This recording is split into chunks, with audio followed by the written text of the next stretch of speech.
I'm not going to quit on YouTube because I know it works in like 100%. I just need to adapt and I need to change. And the only way I fail is by quitting. Having failures along the way isn't me failing. It's just part of the process. There's real estate deals I've done where I've lost hundreds of thousands of dollars. In one, I've lost 7 figures. So I need to look at that, take the lesson and keep going. You adapt, you learn, you figure it out, and then you keep going. Success doesn't come without failure. Justin Colby, what up, dude? What's going on, man? Not too much, man. How's it going? How long you been in Vegas, man? I heard you were with Sean Bob last night. Yeah, got in yesterday. Classic hurricane coming towards Miami. So if I didn't fly out yesterday, probably wasn't making it here for this podcast. So couldn't miss my guy Ryan's podcast. There we go, baby. It's good to see you, man. Good to see you again. For those who don't know, man, a lot of people like, who are you? Yeah. Why are you sitting in that couch? My name is Justin Colby. Yep. So real estate investor. So I'll give you the full background. Went to UCLA, graduated. I firmly believe degrees aren't that important because I've never used it. I've been an entrepreneur since I got my degree. I would have never known you graduated from UCLA. That's crazy. What'd you get degree in? English. Oh. You'll I was say, down the why street. aren't you a teacher? I was at Cal State Northridge. So Nice. we were like 30 minutes away. Yeah. Dated a girl from Northridge, so There you totally go. get it. I got a degree in English, and here's why. You would ask, Justin, why the hell did you get a degree in English? It's because at the time I read an article, it was either Forbes or Inc., that said 50% of the Fortune 500, now remind you, this is back in like late 1990s. Mm-hmm. There's a little age drop for you. Mm-hmm. Were 50% were English majors or had a degree in English. Weird. And I said, that's odd, but UCLA doesn't have a business degree, not on the undergrad. Okay. So when I applied to UCLA, there's no business degree. And I'm like, well, what else is there? Communications, which is what everyone drives into. But at the time, it was very impacted. So I just said, well, I don't want to wait because then you're going to be on a waiting list. And I read this article. I'm like, I'm going to go for English. The irony of that, all through high school, I read one book. One book. I then, once I got into UCLA, I was reading 3 full books a week. English degree is not as easy as what people would think it is. It is a brutal, especially for someone that did not like reading at the time. Right. But made it through and went straight into sales and owning my own little door-to-door sales business. And from there, it took me living in Boston. And I'm a California boy originally, born and raised in San Francisco. So I did not understand those weathers of the winter. Yeah. What were you selling door to door? Credit card processing, Verizon, home, like internet. Mm-hmm. So this is really big when fiber optics Yep. just came out, right? Again, dating myself. And so UPS was a business service we would sell, Verizon, American First, or Eagle, whatever, some credit card processing. So it's brutal, but dude, I promise it is the best thing you can do to gain a skill set that is imperative, especially in our business of real estate, right? Is that scale, the salesmanship you absolutely need in our space. Yeah. Yeah. Sales skills, especially in real estate. I mean, all business require sales skills, but There's no doubt. yeah, to see how important it is in real estate is extremely important. Yeah. So it took me there. And then I caught pneumonia in 2004 or 5 because we were going door to door in a Boston winter. Yep. Not exactly ideal. And then I called it quits, shut down my business, called my family and said, hey, I'm really ill. I have full-blown pneumonia and I need to come home and rest up. And that part got me into real estate as a realtor back in 2005. I opened up a brokerage that is still around today in Northern California. Did great there selling new homes. So back in the boom, 6 and 7, Yeah. everything's working great. I was taking orders, market crashed. I had no skill set. Didn't know anything about anything because I literally would look at 15 offers and take the highest one, say great. And I became broke, busted, and disgusted. Living on my buddy's couch, foreclosed on my first home that I bought. Repo man took my car. And that's when I got into real estate investing, when I had no money and I was broken spiritually, financially, and all of it. So during the boom, how did you go broke? Was it just, I mean, it sounds like you were selling homes. So you were making commissions. And did you just spend it all? Did you just put it all into real estate and it went up? Like what happened? So I didn't go broke during the boom. It was right as the market crashed. Right. So it was more people couldn't actually get the loans that they wanted to close on the transactions. My commission stopped. Right. Bought a expensive home, very expensive car, because commissions, I was, 40 grand consistently. Yeah.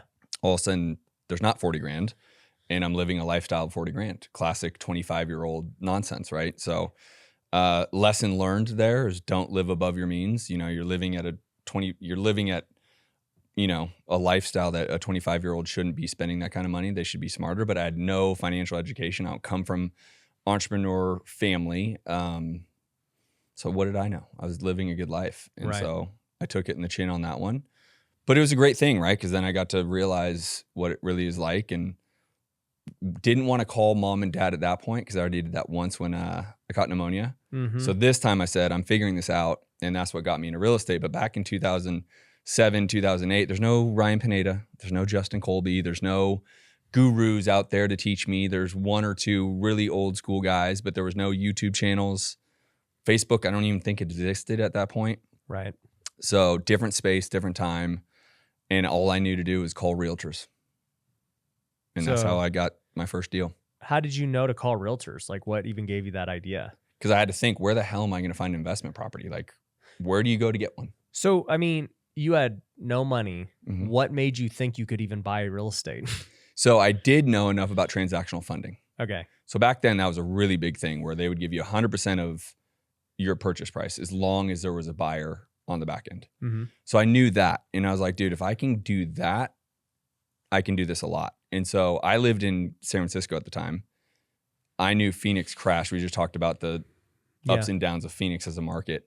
Long term, it'll always be up, of course. But it crashes hard when it crashes.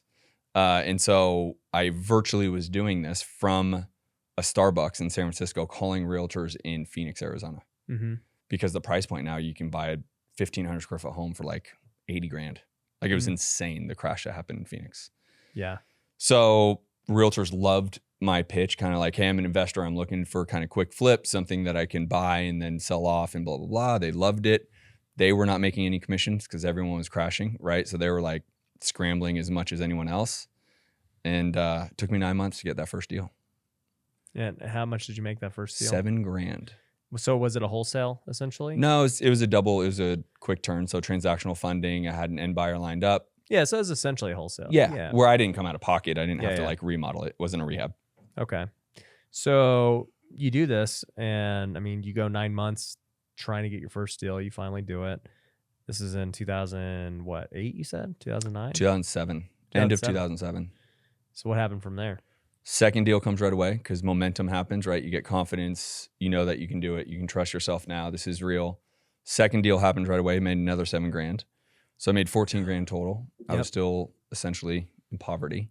But that's actually where I did find a mentor at that time, but I still had no money. So I called a friend, borrowed $25,000 to pay for this mentor. Mm-hmm. So I took a huge leap of faith on myself. My friend took a bigger leap of faith because he's giving me the 25 grand. Like, bro, you make this work out. Right. And I'm like, I got it. Right. Learned exactly what I needed to learn in the sense of just like putting some systems together, what marketing really is, had no idea, what, list pulling, all the kind of basics that we all know now. Right. And from there was 6 deals, 20 deals, 46 deals, and on and on and on, and just kept going. I didn't really learn about true wholesaling until 2015. So I used transactional funding and or would flip. And then I learned quickly how to raise private money because I was getting enough traction doing these kind of quick flips. Then I did a lot of buying rehabs, buying down at the auction down at Phoenix. I obviously moved to Phoenix once this became successful enough. What made you pick Phoenix? Price point at the time. Remember, 2008 just was it was dismal. cheap. So it was like barrier of entry was nothing. Yeah. Beautiful spot. So my partner at the time lived there. Okay. So I had a place to stay. Price point, it was super cheap. Like I said, $1,500 or 1,500 square foot home, 80 grand, 100 grand. Right nowadays, that's similar to Vegas. Same thing, right? Yep. Vegas actually excites me if we start talking about what's to come. I think this market is just an amazing market, but we can get there. Yeah. So that's why I chose it. I was like, dude, the price point, barrier of entry, even raising private money. Like if I need 20% down, I need 20 grand, not 100 grand on a $500,000 home, right? Mm-hmm. So made sense. Started going pretty hard in the paint, built some really good relationships, and as they kind of say, the rest is history. My model has changed drastically. I live in Miami now. I do almost everything virtually. And you and I were just briefly talking about the pros and cons to this. So whether it's wholesaling virtually, I'm not doing much, if any, rehab flipping right now for obvious reasons. The market is shifting heavily, but I am doing a lot of BRRRRs for my own rental portfolio. And that's the model. So speaking of the market, man, I mean, that's super dope. I mean, you've been doing this almost 20 years now. Long time. What? Thanks for aging me. What do you think about the market? Listen, I've seen a lot. I think a lot of people have just seen an appreciating market, right? So if someone has gotten into the business anytime after 2008 or 2010, I would say they've just experienced appreciation. So it can create, I don't want to say laziness, but they don't have to hone their skills because the market keeps appreciating. Here's the first time that we've seen, and it happened in 2019, 2020, and we saw that hiccup a little bit with COVID, but it wasn't long lasting. If anything, it just it slowed down for a little bit and then rocket shipped even more.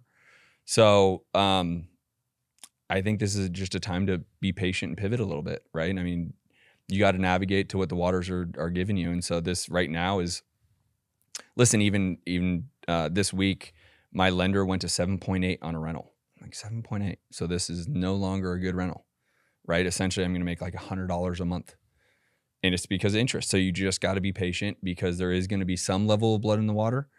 I'm not a doomsdayer. I don't think this is going to be catastrophic. I think there's going to be a correction. I think it needed to happen anyways. I think markets like Phoenix and Vegas, the appreciation was so great.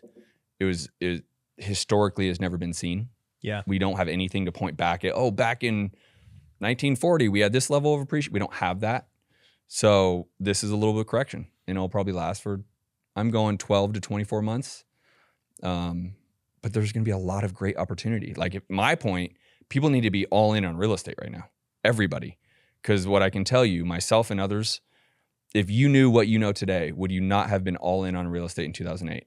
Don't know how old you were. But if you were of age in 2008, would you not have been everything into real estate? Because that's everyone's answer. They wish they had money. They wish they were in real estate. Think about where they would be. If I had actual money in 2008, who knows where I'd be, right? I mean, picking up properties at 80 grand that you could rent for, So you get it. And I think this is the time that everybody, any follower of Ryan Pineda, any follower of Justin Colby, go all in on real estate, because this is that shift that you want. Right. And I think it's a 12 month, 18 month, 24 month, but the shift is real and it's going to happen. And I'm excited, right? This is kind of what I've been waiting for quite a while. So it's an exciting time. Yeah, I think, during times like this too, I mean, you saw it a little bit during COVID. The beauty is you have less competition, right? Yeah, weeds it out.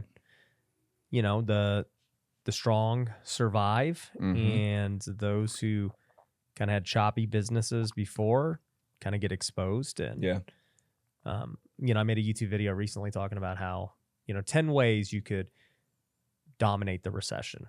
We'll link to it down below. I think everyone should watch it. But one of the things I said was that, with this, there's going to be such a great opportunity to have less competition in whatever your business is, right? But also, too, you're going to have a great opportunity to go get talent for your business because, as we know, labor, the unemployment had been like the lowest ever. And you get a lot of people who aren't looking for work and contractors and all these things. But now I'm seeing a lot of people kind of starting to say, man, I don't know, business I'm working for is not looking like too good, or that they're going to pivot, and everyone's starting to look at different opportunities. You couldn't be more right. I actually, if we want to go on kind of a different subject, but similar, I think the government's lying to us about the unemployment. I think it is way worse than that they are letting on. Okay. They're incentivized to tell us that the unemployment is still very good, right? That it's good rates. But if you look at any CNBC or whoever you look to for business news, there's massive layoffs going on in very big industries right now. Yeah. Right? Like 20%, 30% of workforces are getting laid off. Yep. It's huge. And somewhere it doesn't get reported back to the government for them to give us, because they're incentivized to be able to continue to raise rates. Right. So if unemployment becomes high, then they can't raise rates because it's fundamentally, opposed. So that's what I think. I think the government is essentially not being fully forthright in where we're at with the unemployment. And I think there's a lot of companies, look at, Meta or Facebook, whatever we want to call them. They have this huge layoff. They're cutting $1 billion worth of checks to get out of their leases. Why would someone do that if they weren't looking around the corner saying, hey, this is the time to cut costs because it's about to get real, right? You don't just cut $1 billion worth of checks to get out of leases if you don't see something coming around that corner. So I think there's this, you're dead on. I think great time to find really good people. They're discouraged, they're frustrated, right? And it's a good time for small shops, and I consider us small. We are not billion-dollar companies to find really high-level talent to keep pushing. Yeah, no, I'm with you. I don't want to say I'm excited for it because I'm not. At the end of the day, I'm a happy-go-lucky kind of guy, so it's cool when everybody's happy. But this is going to be an interesting time where many people are not happy at all. Yeah, and there's going to be people. Sucks. I know. You don't want, right? None of us want that. Yeah, and then there are going to be those who are really separating from the pack because things become much easier to show who's who when you don't have the wind at your back and things get tough. Like true competitors and entrepreneurs are going to be revealed at this time. There's a saying, I'll butcher it, maybe but like when the tides go out, you'll see you swimming naked. Yeah, it's Warren Buffett. Yeah, like that's happening in our space, dude. You'll see, and I'm sure you're seeing it. I think you own, at least the perception is you own the Vegas market. Like no one can touch what you got in Vegas, which is great. But you're even going to be able to have more of that because a lot of the newer people got in the business a year ago and the market has been incredible for them. And they went out and made 150 grand or 200 grand and age has nothing to do with it, but let's just say a 22-year-old and all of a sudden they came into real money, like 200 grand to 22-year-old.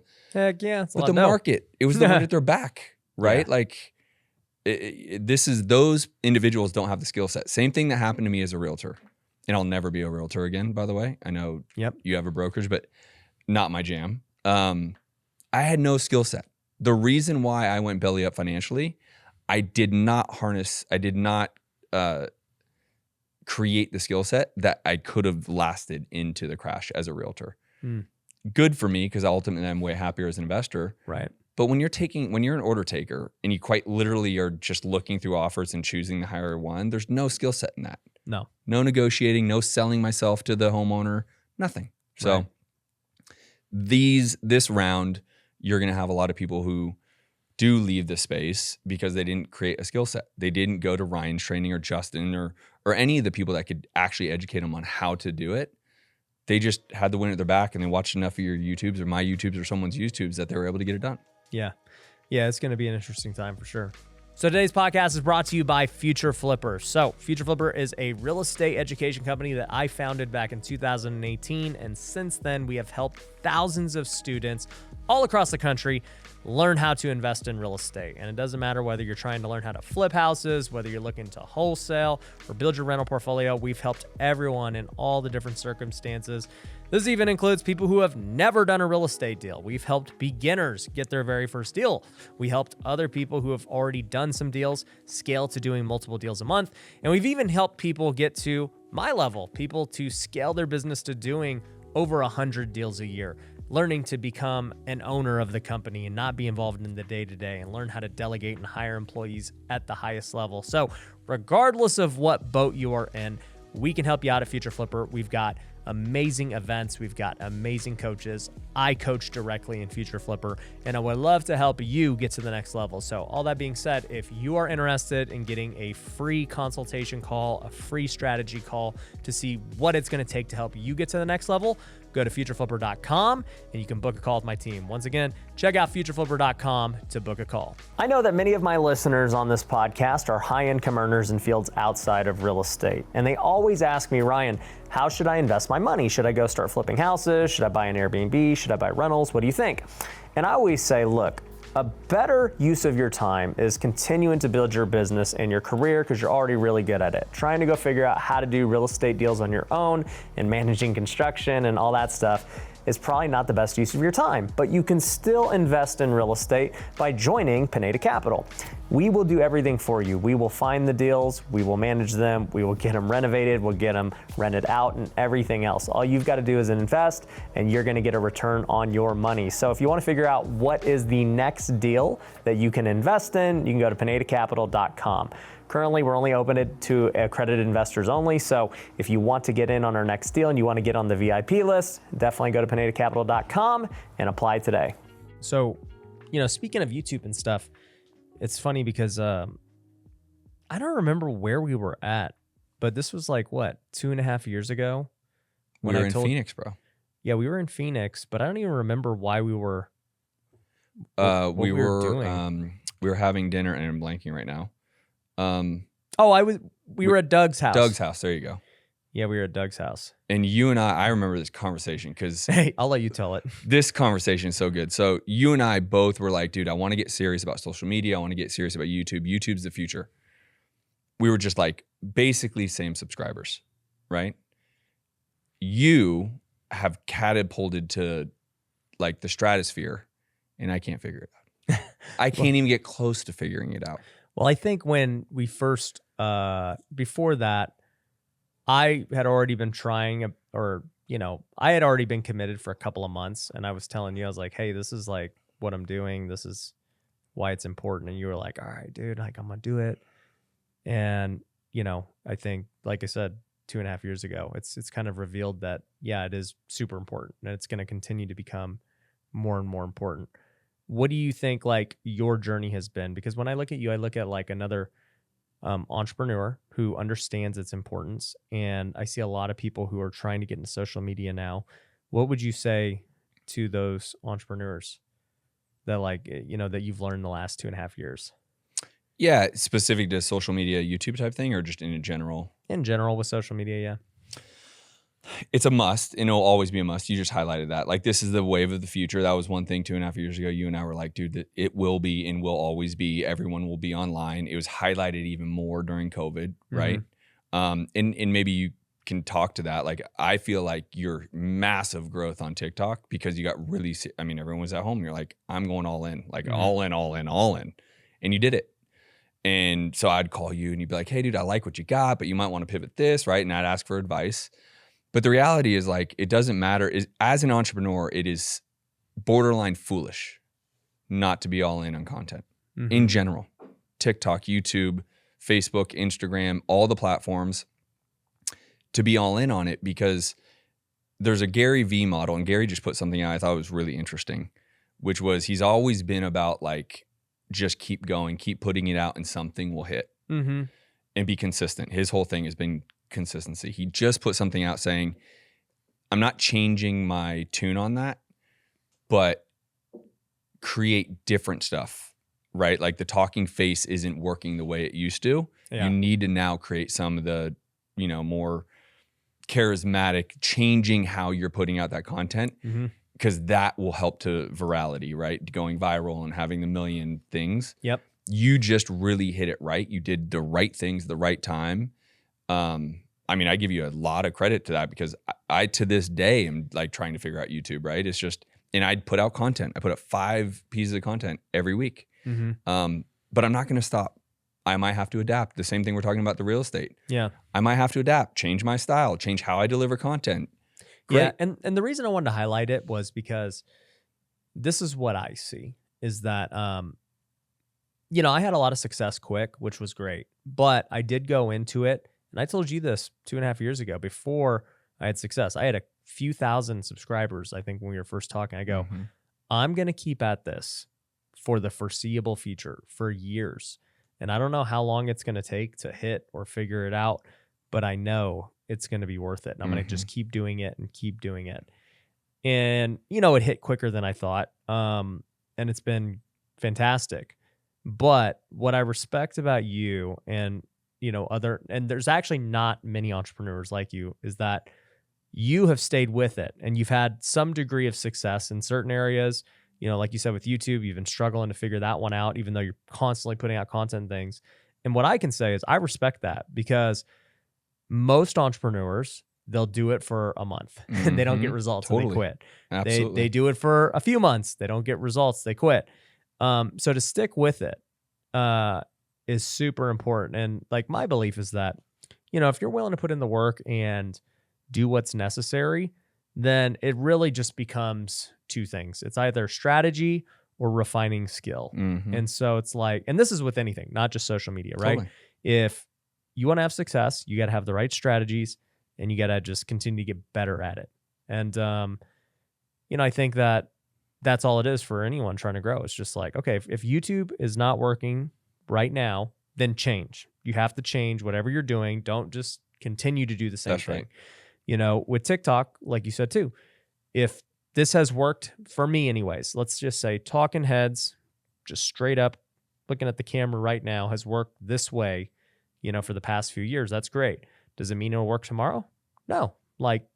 Just like the way I bought houses 6 months ago. Totally. It doesn't work the way it does today. So it's like, man, this is why education and everything else is so vital, because if you are just thinking the way that you've learned something from a year ago or 5 years ago is all you need, and that's all that's, going to be necessary for your success, then you're going to have a tough time adapting.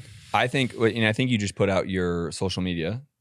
Content empire. And great timing, right? Because what you just hit on is what I'm trying to echo even in the content I'm putting out is if you had education a year ago in the real estate space, that's not necessarily the same. It doesn't have the same application potentially today as it did a year ago. So making sure whether it's masterminds, coaching, that you're up to date with the things that are changing, adapting, so you can be in alignment with that. Because to what we're just talking about, you have to pivot if you're not seeing the results. There's something there, whether it's strategy, whatever it is, or the process that you're doing it, you have to make pivots. And it's universal amongst entrepreneurs. Doesn't matter what real estate, social media, whatever. If what you're currently doing over time isn't working, you have to adjust. Yeah. Yeah. And I like that for you, and this was the point I was bringing out too, is that you adjust, you don't quit. Right. Right. Because a lot of people say, well, this thing doesn't work. It's not working for me, therefore it doesn't work. Totally. I'm out. And, I guess there is certain times for ideas or maybe businesses where it's like, this isn't working. It's like, okay, let's try a different business or a different product or whatever. But when it comes to things like, let's just say things that we know are always going to be around and are always going to work. Real estate is always going to be around. That's right. So learning to find deals and get good at sales, no matter what the market's doing, is going to be a very key skill you should always figure out if you want to be in real estate, right? Social media. Hey, if you're going to be an entrepreneur, which majority of you listening are, it's like, this is only going to keep getting bigger. And so if you're not good at it now, it's probably going to be even more important that you become good at it in the future. So you might as well start now, right? Yep.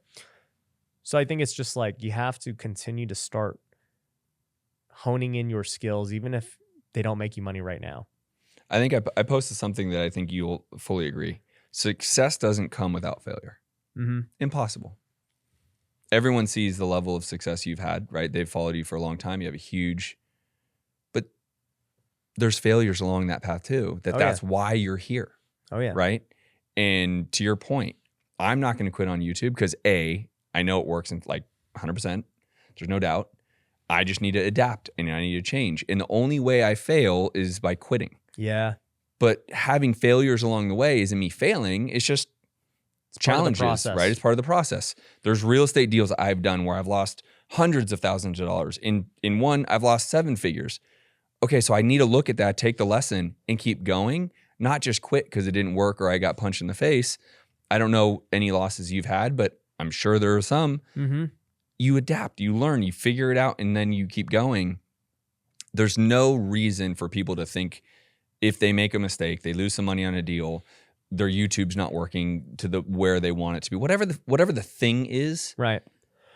That's why you got to be committed to what you're doing. Yeah, no, I agree.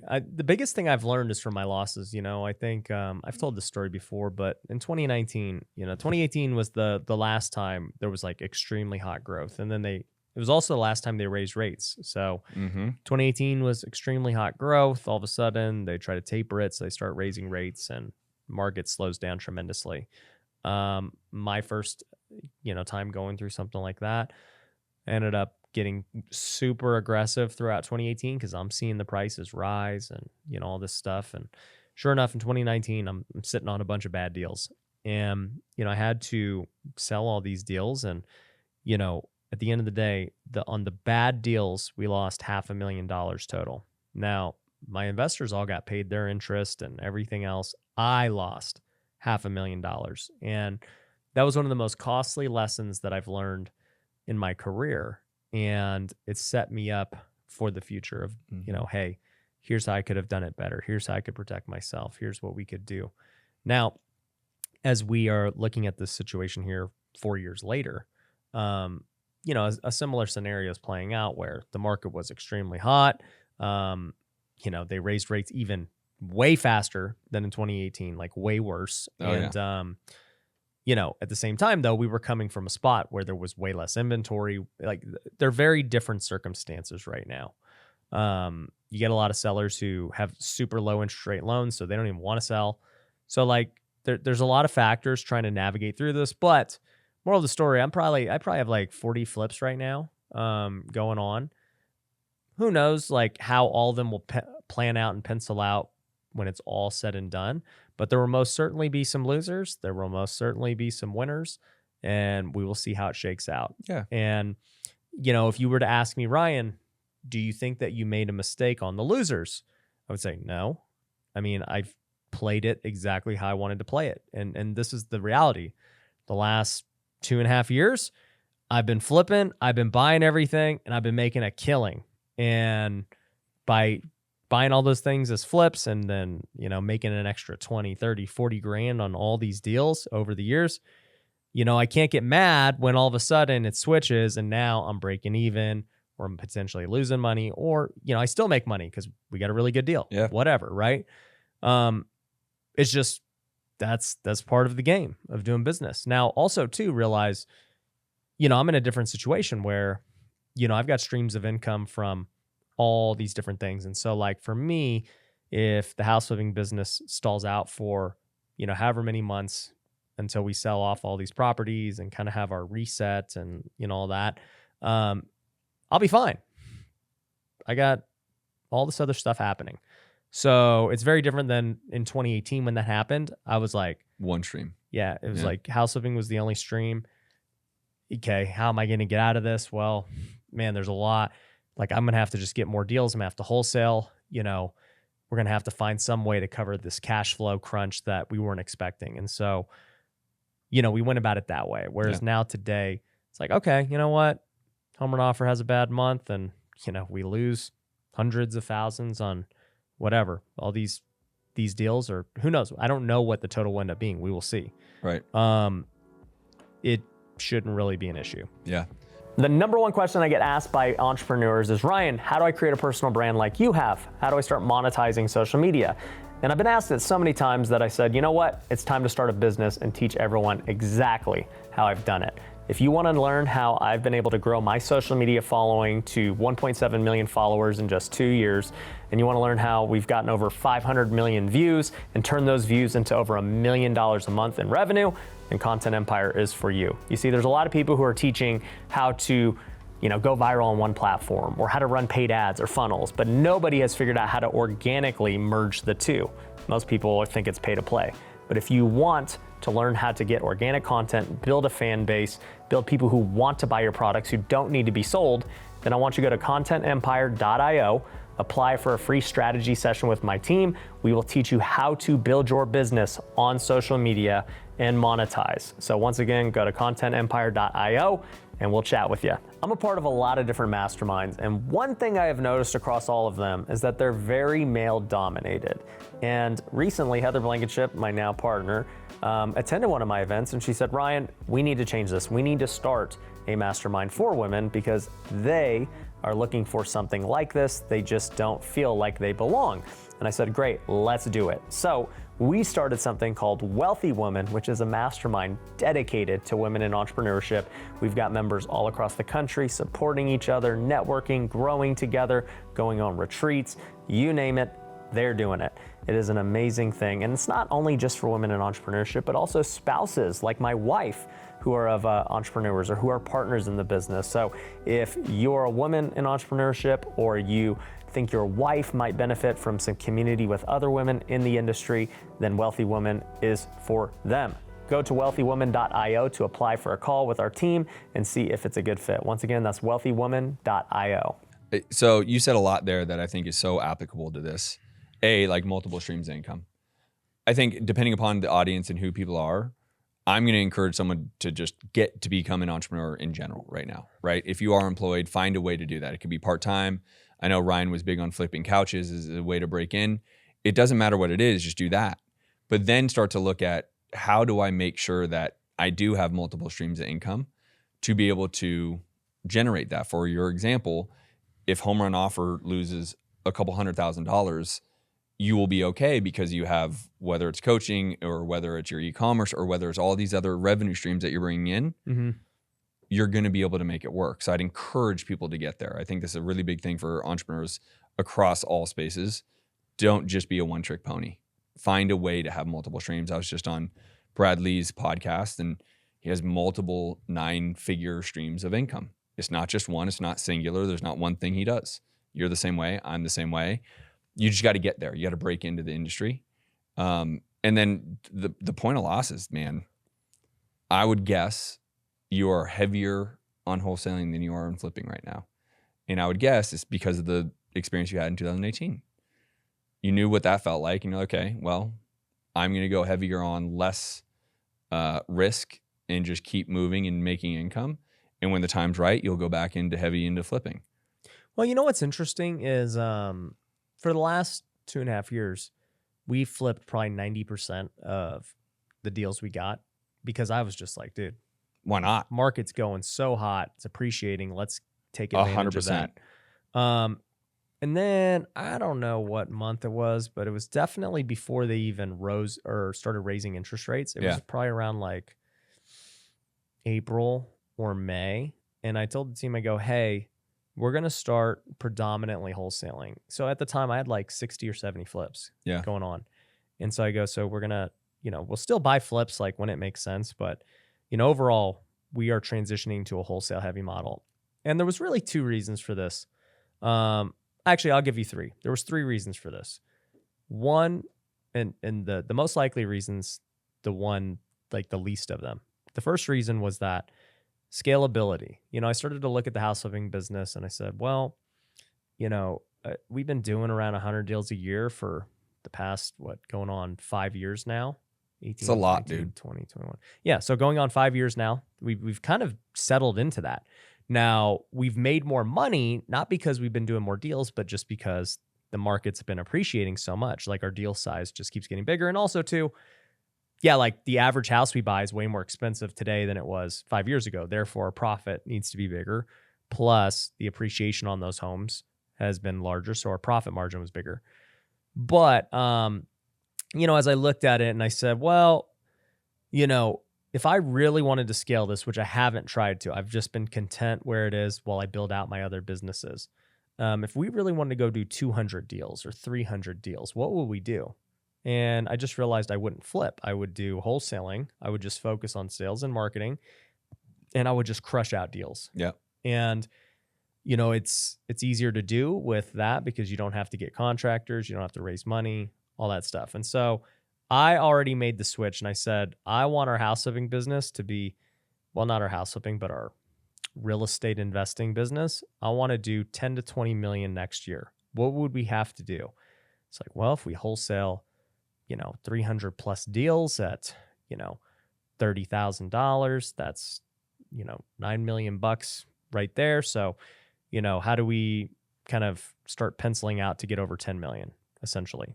And at the time our wholesales were $25,000, $30,000. So like today, not so much, but anyways, in my mind, I'm like, okay, we can get there wholesaling That's cool. That's number one. It's easier to scale. Number two, it's less risk for wholesaling. And so, I started thinking about, man, at this point in my career, do I need to take this much risk flipping houses? What's the biggest risk I have right now? And it's like, well, it's flipping houses. If I have all these other businesses that don't carry that type of risk, why continue to put myself in this potentially dangerous situation when I have all these other good things happening? It's not like when house flipping was literally my bread and butter. And so it was all about maximizing every deal. 2018, 2019, 2020, 2021, that started to shift, but for pretty much my whole career, house flipping has always been the main source of income. And so it's all about maximizing that. How can I could wholesale this, make 20, but I could flip it and make 50. Let's flip it. Let's maximize. Well, today it's not. And so why put myself in that kind of risk? And so I said, okay, if I can scale it more, that's a good reason. 2, if I can have less risk, that's a good reason. And then 3 was this market, right? And this market, I kind of got lucky in that I was already shifting and offloading a lot of my flips. And, as the market started to develop and change, I realized yep, we're definitely going to be wholesaling more now with how this is happening. And so it kind of was this perfect storm where I was already pivoting that way. But like I said, I still got 40 flips because even throughout just saying, hey, we want to predominantly wholesale, there are still flips I take down where I'm like, that's a good deal. Sure. That's a good deal. Let's roll. Well, the reason why I love Vegas and we don't necessarily see eye to eye with my virtual business, and you're very specific to Vegas, and you probably have some virtual stuff. You have some rentals and that kind of stuff. Mm-hmm. But why I love Vegas is because it's a very real city. So what I know to be true, this as well, there will not be forever, but for the near future, there will be an inventory shortage. There's no argument. Builders stopped building in 2008 because they got crushed. They now are slowing down and stopping again. Some builders are going to build to rent. There's just going to be an inventory shortage. Vegas, just like Phoenix, builders love its sprawling land. They can keep building outwards. But even in the case of cities like Vegas and Phoenix, there's going to be a shortage. So a good deal is still going to be a good deal. There are going to be people that need a place to live and that don't mind having a 7% interest rate. Yeah. By the way, I know a lot of people are flipping out about these interest rates. My first home I bought, I was 6% interest rate, right? Right. My grandfather tells me stories about when there were 18, 19, 20% back in the 80s. Yeah. That was a real interest rate. I'm going to go buy a home at 18% interest from a bank, not a hard money lender. Yeah. So it's perspective on something. My grandpa's everyone's freaking out, right? He's the older generation of guys, you don't know what it was like in the early 80s when it was 18% interest. Right. But when markets like this, dude, and I don't know what you're doing with your 40 deals, and I don't know the price point, but if everything came to a screeching halt, I would almost guarantee you could keep them in a portfolio. Maybe they aren't killer rentals for you, but you're never going to lose on those things, mm-hmm. right? You're just in a good market. Vegas is becoming more grown up. Major sports teams, hockey, football, I think baseball and basketball are coming soon. Yep. It is a sprawling market. So when developers do get back in, they will continue to build in these areas. The open doors of the world, the hedge funds like it here. But there's just a shortage of inventory. So good deals are still good deals. I would advise anyone to either take them down or flip them depending upon what their model is. But keep going, right? This isn't a time, just adapt. Adapt to the market, adapt to what's happening. But there's going to be a shortage. That the economy has less homes than people need. So buying rentals is still a good thing. Having a good deal that is remodeled correctly, you're going to be making money, right? Yeah. Just don't stop, I think, is where I'm going here. Yeah, and I think let's say that. So you keep going and you adjust, you pivot, and you do different things. Let's think about the alternative of stopping. Okay, what happens? Well, go work at Safeway. Yeah, I mean, for one, if you're a solopreneur, okay, what are you going to do to make money? Right. That's Uber. one thing. But 2, if you have a company and you choose to stop, you're basically going to lose everyone. Mm-hmm. All your employees are going to leave. They're going to go get other jobs. For you to ramp back up at some point. Brutal. It's brutal. When you cut your lead flow, you have to go rehire everyone. You've got to do all this stuff from scratch. You're I'll better say it like just this. kind of riding it out and breaking even. You need runway right now for the people. Like, I have a decent marketing budget. You have a decent, like, we just need runway. We need to keep going. Even if it is a break even at the worst case scenario, you need runway to keep going. Because what will happen is we will start to have market domination, right? Meaning all the people who got into the business a year or 2 years ago or 3 years ago, they likely don't have the same marketing budget. They're likely going to be pulling out of the market. They won't be on PPC. They won't be doing TV ads. They won't be doing cold calling. We will take over the opportunity to have the opportunities. And if we can maximize those opportunities, whether it's wholesaling, flipping, keeping them as a rental, you're going to win. You just need more runway right now. We just need to keep pushing and making sure there's no steel wall in our face that is going to stop us, right? We need to buy time. If we can buy time, things are going to settle. They will come down more. But, dude, it'll be a great time to get back to flipping 90% of your properties, dude. It will be. It just, I think that day will come anywhere between 12 to 24 months. And until then, keep wholesaling. So how do you buy time? Making sure you're adapting. I would, we just talked about Facebook cutting $1 billion worth of checks. Cut overhead. Make sure that your profitability can stay strong even if you're doing less. So we were just talking about my model. My model went from multiple millions a year to roughly $1 million-ish a year. I'm okay with that. I don't need to go around touting I'm the biggest and make them like, I'm just over that. I want to keep going. I want to have longevity. And if that means during markets like this, so I was more prudent than most over the last 2 years. When COVID hit, I shut down flipping. I stopped rehabbing. I thought it was going to be a little bit more painful than COVID turned out to be in terms of the economy in real estate. But I just said, hey, dude, I've eaten enough shit sandwiches in my career that like, I just feel like there's this. So even as a coach and a mentor, I would encourage my students, hey, make sure a flip 3x is minimum what you could make on a wholesale. And if it can do that, flip it. But if it can't, be more cautious, take your win, take your check and move on. So I've been more cautious in that space, but that's how you buy time, is you buy it by making sure you can continue to run the business as you just said, make sure you can keep everyone paid, make sure you can keep running, and make sure your cost is low enough that you don't need to make, like the word need is the key point. I don't need to make $2.8 million this year. I can make $1.1 million, make sure my cost is down and essentially have the same profitability. I don't get to tout all these millions of dollars, but I'm still in the game where everyone else didn't listen to me or adhere to lowering operational costs. They kept running with a high ticket price every month. It hit them in the face and now they got to figure it out, right? I think just playing more conservative. I take as many risks as any entrepreneur, right? We're all insane. We take more risk than most humans on this planet. But I've been around long enough to know, like, I would rather play it more safe right now and give myself more runway. And then in the next 12 to 24 months, just clean up house. Yeah. No, I'm with you. I think I've told our students that, and this was maybe this was about 2 months ago. I said, hey guys, just so you know, the next 6 months are going to be the hardest 6 months to get through. Like, we're going to experience these higher rates. There's going to be way less demand. It's going to be harder to sell your properties. And just these next 6 months, in order for you to just maintain, you're going to have to work 3 times as hard than before. That's the reality of the situation. Yep. And if you can make it past these 6 months, aka get time and have runway, I think many aren't. And so you're going to have a big opportunity as you come out of the 6 months, because there's going to be, less competition. There's going to be more sellers who, have now experienced pain and they're ready to sell and everything else. And so, yeah, I think we still got a ways to go, but my prediction is that, and Vegas is a seasonal market anyway. Winters are always slow, but as we come out of the winter, I think things start to heat up and, become much better. But, you got to get through the winter.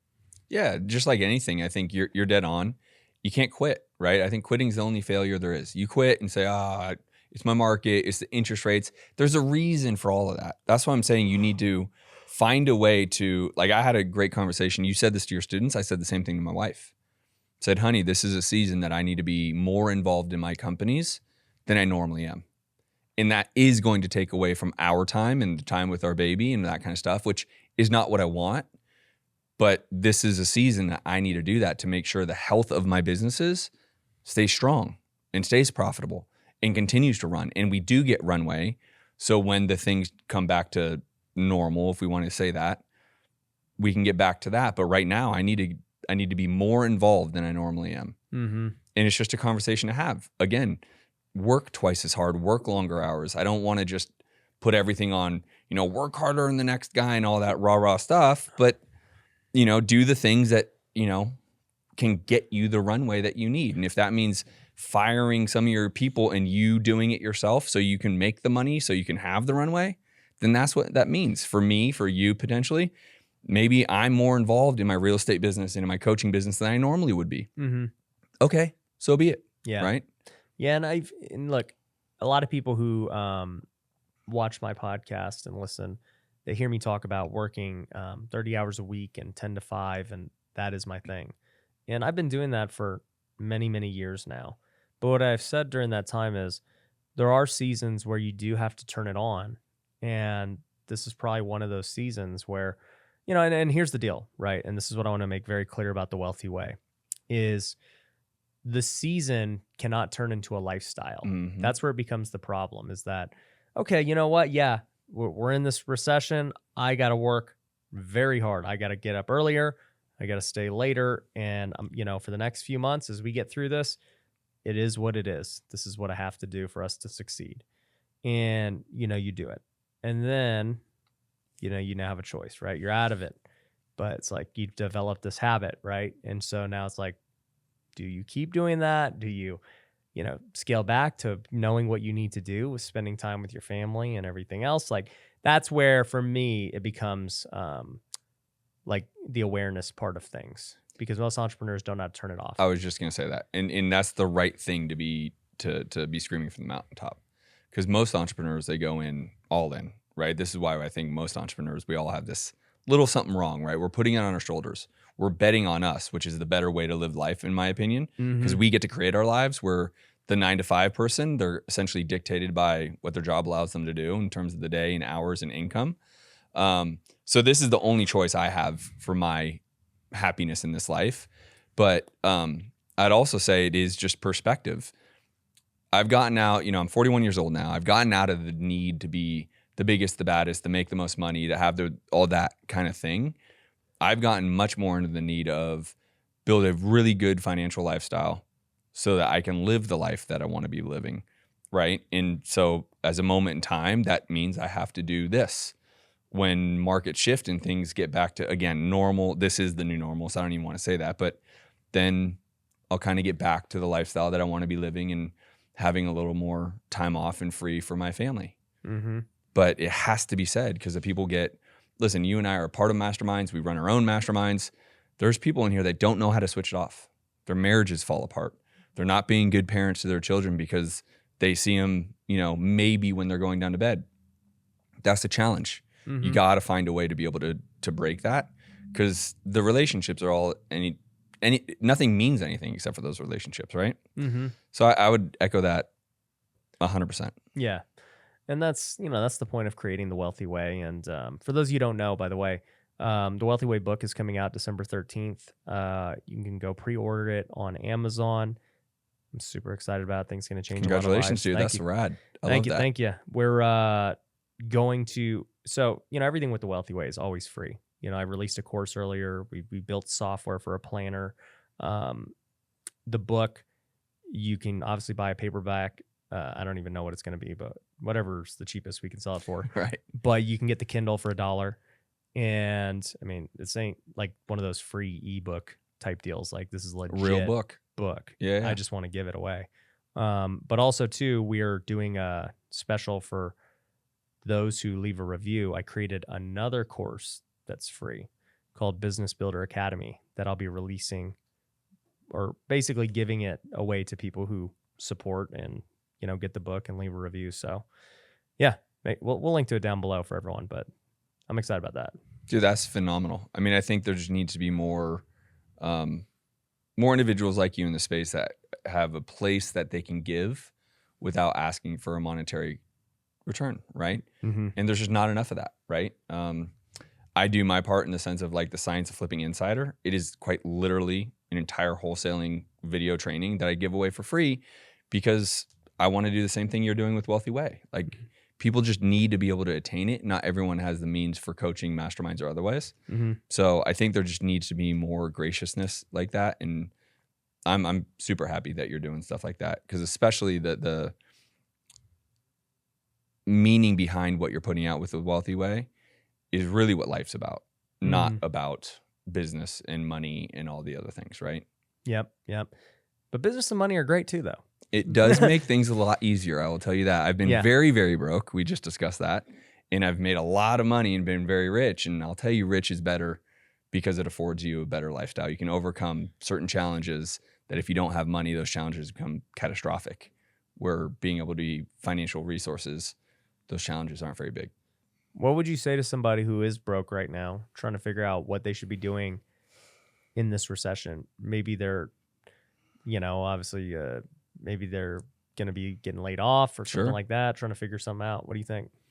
I think you need to look inside first, look in the mirror, look inside about like what would actually make you happy. And I don't need to be all West Coast woo-woo and what's your why. I'm just saying like you now have a time to reset and to choose what you want to do. This is your moment. There's no more, you couldn't get me broker, right? Like American Express had 40 grand on its credit card when I walked away from it. The repo man took my $100,000 Lexus. My $500,000 condo got foreclosed. Like there's no financially broker. So I had to look at what did I actually want to do that was going to be enjoyable and could create income. For me, it was real estate. That was it. Like there really wasn't even a second option. I love real estate. I will for always be in real estate. I was just with your guy, Sean Bob. We were just talking about it. Like, there's no retiring. I've told that to my wife. I'm like, it may change shape, right? I may not be doing it the way I do it today. Right. But when I'm 85 years old, I'm doing real estate, right? It's happening. So I would tell that person to look in the mirror, find what really they get passionate about, what's fun, what do they like, what do they see driving the income that they want to be driving, how do they see that becoming the lifestyle that they want, and go to that path. And for some, it's not what Ryan wants. It's not what Justin wants.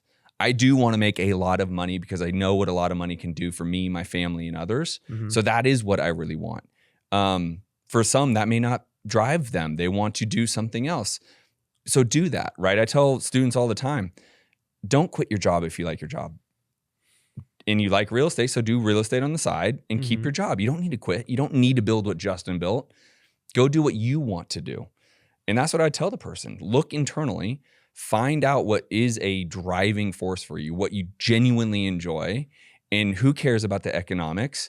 But I would choose something that makes you better money than where you're currently at. Yeah. And go. But here's the thing. I say it this way. CIA is incredible. Not the government agency, but commitment, intention, and action. So once you find it, commit to it. Have intention with where you're trying to go and get out of the financial ruin you're in or whatever the scenario is, and take massive, unwavering action. We just talked about how you were giving me kudos about how I haven't, gotten the growth that you got on YouTube, but I'm unwavering in my action I take. I don't fucking quit. I just keep going and I will figure it out and I will adapt and I will change and it will pay off.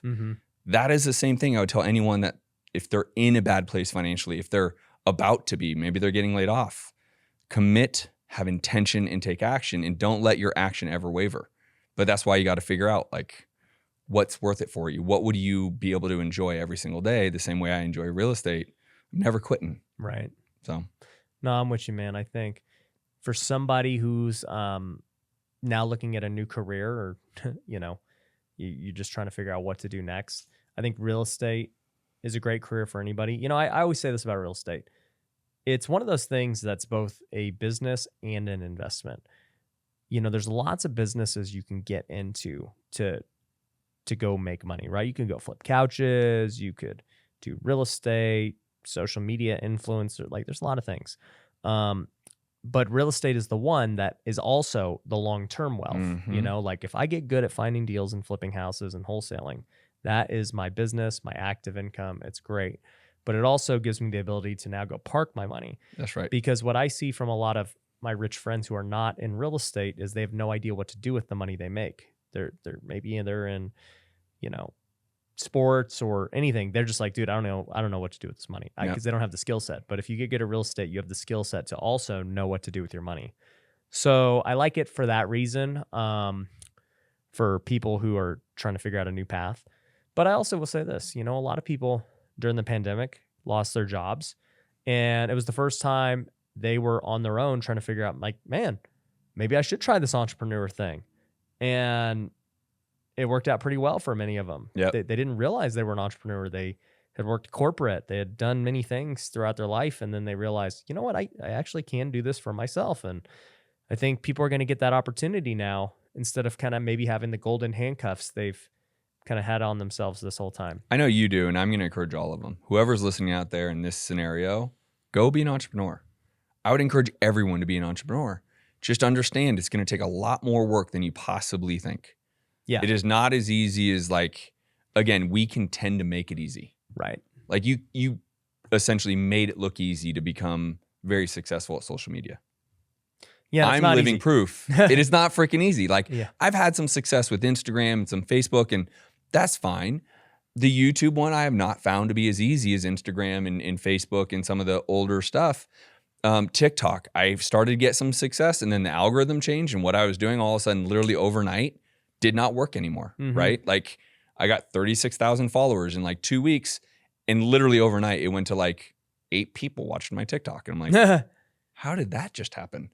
Algorithm change, right? So then are you going to focus on it and you have to make a decision? My point being is it's just not as easy as what a lot of us can make it seem. So you need to have commitment. You need to have intention of what you're trying to do. That is a easier way than intention to me is that what's your why? What are you trying to do? What's your intention behind the direction you're going? Yeah. And then make sure your actions are just, I don't know, people give up too easy. Well, right? Here's the deal too. And this is a good thing for people to realize with sports. When you go watch an athlete, you go watch LeBron or any of these guys, you watch Tom Brady, they make it look so easy and so effortlessly. And, I remember thinking as a kid, I'm like, oh, I can do that. They look so easy. And then as you grow up and you try to do it, you're like, this is not easy at all.